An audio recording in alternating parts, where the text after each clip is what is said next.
میں نے تجھے طیب و طاہر و پاکیزہ جنا ہے، رہتی دنیا تک تیرے نام کے ساتھ ساتھ میرا بھی نام رہے گا۔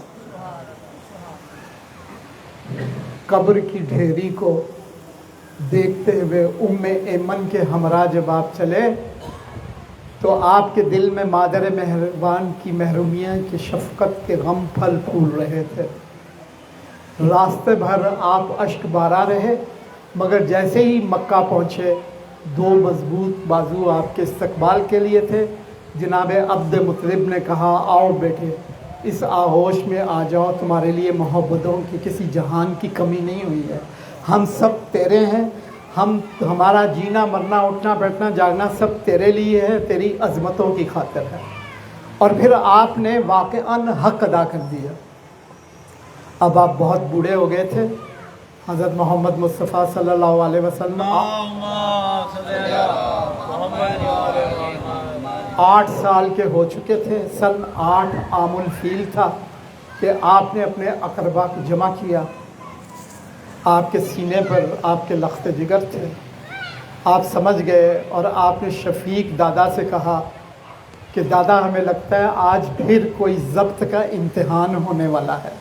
آپ محرومیاں تو دیکھیں حضور پاک صلی اللہ علیہ وسلم، آپ دیکھیے تو صحیح محبوب خدا۔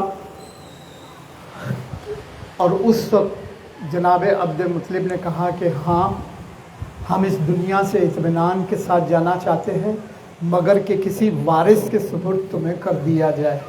قرہ ڈالا گیا۔ جب کہا گیا نا تو بہت سے لوگ آپ کی اولاد میں سے کچھ آگے آئے کہ ہمیں آپ نے کہا نہیں قرہ ڈلے گا۔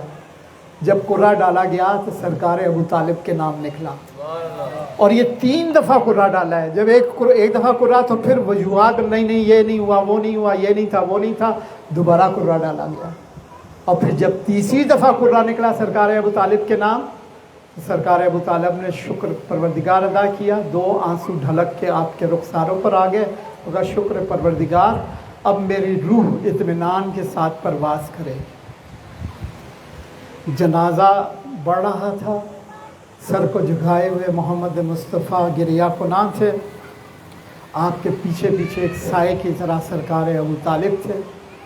اور جیسے ہی آپ دفن ہوئے آپ نے اپنی محبت بھری آغوش میں بھر لیا، اور آپ نے فرمایا کہ یہ گمان بھی نہ کرنا کہ محبتوں کا جہان میں کوئی کمی آ گئی ہے، میں اپنی اولاد سے بڑھ کر تمہیں چاہوں گا، میں اپنی اولاد سے بڑھ کر حفاظت کروں گا۔ اچھا شاعر بھی بہت بڑے تھے، کئی قصیدے ہیں جناب ابو طالب علیہ السلام کے حضرت محمد مصطفیٰ صلی اللہ علیہ وسلم کی شان میں کئی قصیدے ہیں۔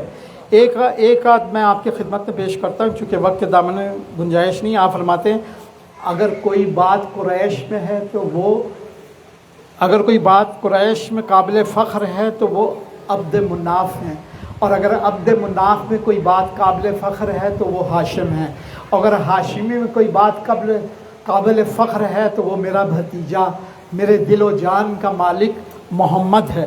دوڑتے ہوئے گھوڑے اور علماء کے صحیفے گواہ ہیں کہ میں اپنے محمد کو اپنے دل و جان سے زیادہ چاہتا ہوں، وہ اپنی اولاد سے بڑھ کر مجھے عزیز ہے، یہ میرا بھتیجا، میرا رشتہ حیات، میرا فیاض و کریم بیٹا، جس کے فیض سے آنے والی نسلیں بھی سیراب ہوں گی، قصی کے خاندان کی آبرو ہے، اس کی پیشانی چمکتے ہوئے چاند کی مانند ہے۔